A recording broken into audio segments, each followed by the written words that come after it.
দেখুন, শারীরিকভাবে আক্রান্ত হয়েছেন, গুলি চালাতে দেন। Freedom of learning, freedom of research. ছাত্র দল গঠন হলো 1979 সাল, তখন আমরা ফার্স্ট ইয়ার থেকে সেকেন্ড ইয়ারে উঠছি।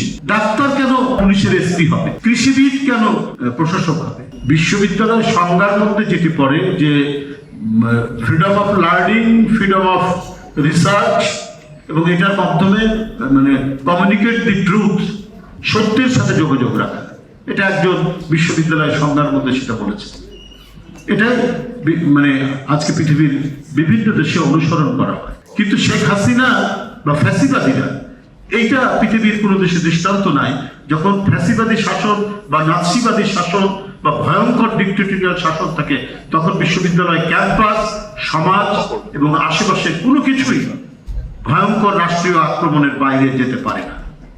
কিন্তু জিয়াউর রহমান দেখুন, ৭৮ সালে সামরিক আইন প্রত্যাহার হয়নি, ছাত্রদের প্রচন্ড বিক্ষোভের মধ্যে পড়েছেন, শারীরিকভাবে আক্রান্ত হয়েছেন, কিন্তু হতে দেননি। তিনি কি বলে যে গুলি চালাতে দেননি। ওই রকম অবস্থায় শরীরের ধুলো ঝেড়ে তিনি বিশ্ববিদ্যালয়ের শিক্ষকদের সাথে তিনি বক্তব্য রেখেছেন, স্বতঃস্ফূর্ত কথা বলেছেন এবং বিশ্ববিদ্যালয়ের শিক্ষকদেরও কথা শুনেছেন। এবং প্রেসিডেন্ট বসে থাকা অবস্থায় একজন শিক্ষক, যিনি পরবর্তীতে এখন বিএনপির বড় নেতা, তিনি অত্যন্ত জোরালো ভাষায় সমালোচনা করে বক্তৃতা করেছেন। এটাই তো গণতন্ত্রের নমুনা, এটাই তো গণতন্ত্রের বৈশিষ্ট্য। সেটা আমরা জিয়াউর রহমানের কাছ থেকে আমরা জেনেছি, শিখেছি।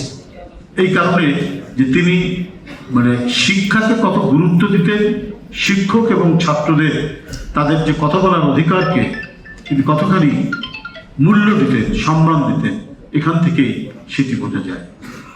এখানে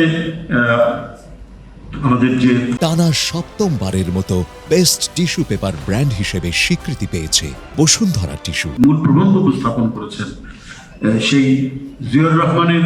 আমরাও তখন যখন ছাত্র, ইউনিভার্সিটিতে ফার্স্ট ইয়ার সেকেন্ড ইয়ার, আমরা তখন যখন ছাত্র দল গঠন হলো 1979 সাল, তখন আমরা ফার্স্ট ইয়ার থেকে সেকেন্ড ইয়ারে উঠছি। ওই মুহূর্তে আমরা এই শব্দটি পেয়েছি, উৎপাদনমুখী এবং গণমুখী শিক্ষা।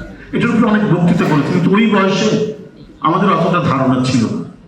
কিন্তু এখন মনে হয় মানে অত গভীরে যাওয়ার দরকার নাই। আমরা যদি হেডলাইনটার মধ্যেই যদি থাকি যে সত্যি তো যে গণমুখী শিক্ষা যদি হতে হয়, উৎপাদনমুখী শিক্ষা যেটা হতে হয়, এখন যে শিক্ষা ব্যবস্থাটা চলছে এটা তো সেটি নয়। বরং জিয়াউর রহমান যেটা বলেছেন ওটা যদি আমরা উপলব্ধি করি এবং ওইভাবে যদি আমরা রাষ্ট্রীয় পলিসি আমরা নির্ধারণ করি, তাহলে সত্যিকার অর্থেই আমরা প্রোডাক্টিভ কিছু পাবো। অ্যাপ্লাইড কেমিস্ট্রি বা বায়োকেমিস্ট্রির ছেলে ব্যাংকের ম্যানেজার হচ্ছে, তো তার যে মেধাটা সেটা যদি তার কনসার্ন জায়গায় যদি সেটা নিয়োগ করতে পারতো, আমরা হয়তো অনেক সায়েন্টিস্ট পেতাম, ভালো ভালো সায়েন্টিস্ট পেতাম। আজকের যে বিশ্ববিন্যাস, এই বিশ্ববিন্যাসে আমরা দেখছি ক্ষুদ্র রাষ্ট্র, অপেক্ষাকৃত অস্ত্রের দিক থেকে দুর্বল রাষ্ট্র আজকে বার খাচ্ছে। আমরা যদি সত্যিকার অর্থেই উৎপাদনমুখী শিক্ষা ব্যবস্থার যে কথাটি এখানে উপস্থাপক বললেন, প্রমূল প্রবন্ধ পাঠক, আমরা যদি ওই নীতিটা ফলো করতাম, তাহলে কিন্তু আমরা আমাদের সমাজ থেকে অনেক এপিজে আবুল কালাম পেতাম, আমরা প্রফেসর সালাম পেতাম, আরো অনেকে পেতাম। কমপক্ষে একটি ছোট্ট রাষ্ট্র হিসেবে আমরা আমাদের নিরাপত্তা, আমাদের রাষ্ট্রীয় সার্বভৌমত্ব অক্ষুণ্ণ রাখার জন্য অনেক বড় বড় প্রকৌশলী এবং বিজ্ঞানী আমরা পেতাম। ডাক্তার কেন আপনার পুলিশের এসপি হবে? কৃষিবিদ কেন আপনার কি বলে যে প্রশাসক হবে? এদেরকে কনসার্ন তার জায়গায় গবেষণার সাথে বা কৃষির কোনো কাজের সাথে তাদেরকে জড়িত রাখা। এখন প্রচুর দেখছি ডাক্তার পুলিশের এসপি, না হলে অ্যাডিশনাল এসপি, না হলে পুলিশ কমিশনার, কৃষিবিদ দেখছি এই ধরনের মূল পদের সাথে আছে, তারা সেখানে চাকরি করছে। কিন্তু অনেক টাকা পয়সা খরচ করে রাষ্ট্রের কৃষিবিদ বানিয়ে, প্রকৌশলী বানিয়ে, ডাক্তার বানিয়ে তারা যদি প্রশাসনিক এই কাজের মধ্যে থাকে, তাহলে প্রোডাক্টিভ রাজনীতি, যেটা আমরা উৎপাদনমুখী রাজনীতি কথা যেটা বলছি, শিক্ষা ব্যবস্থার কথা যেটা বলছি, সেই ফলাফল তো আমরা